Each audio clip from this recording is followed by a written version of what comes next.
Now, the other part that was proposed, and this is where we got a significant difference from what we've done in the past, really two categories or a split category was what was proposed by the engine manufacturers.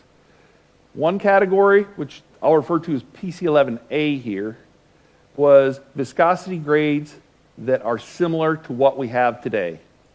So your 1540s, 1040s, 5W40s, all the same type of viscometrics that we have today. Then what was also proposed is improvements with lower viscosity that could provide a fuel economy advantage. So we know by going lower in viscosity, there are fuel economy gains to be had. Now, I said fuel economy gains, and one thing I'm not going to talk about is a fuel economy test.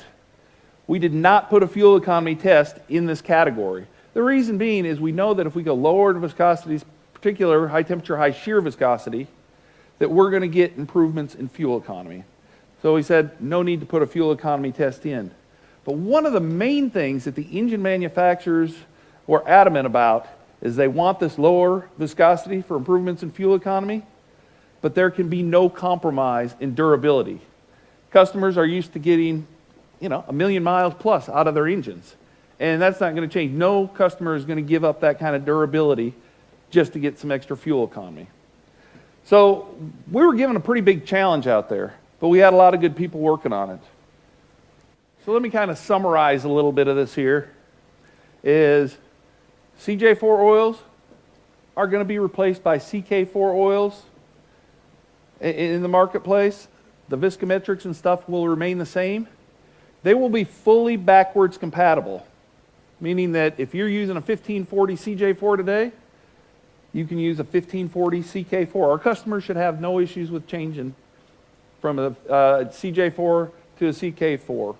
Same, you're using a 1030 CJ4 today, the same 1030 CK4 can be used, both on and off highway. For the FA4, this is a different story, the PC-11B products.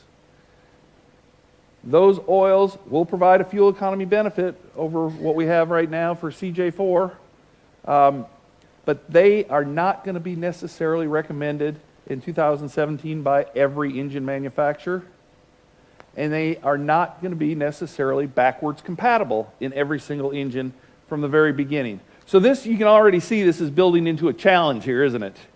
Along with that, we can have 10W30s that'll be CK4 and 10W30s that will be FA4.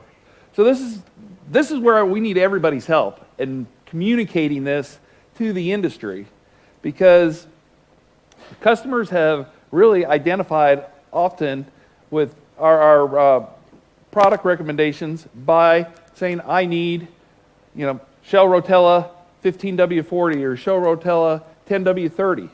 Now we're going to need them to go one step further and say we need Shell Rotella 10W30 CK4 or Shell Rotella 10W30 FA4. They're going to have to say the performance designator so that we make sure that they're getting the right product that they want.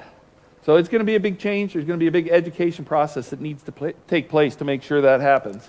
And I think we all have to work together on that. So finally, just to kind of give you a little bit about what's been going on. In December, the new category develop team, working with ASTM, established specification for PC-11A, PC-11B. It passed. It went forward. From there, it actually has to get approved by the API Lubes group, which that happened in February. They also approved the use of the nomenclature FA4 and CK4. Now, one of the reasons I'll mention this, we picked FA4 is because of what they're doing with the SIA to kind of align there a little bit. That the SIA is going to have their F series, so we said, hey, let's use F. So now, and it'll have some similar components to it that we have with these specifications. First licensing for these products is going to be December 1st of this year.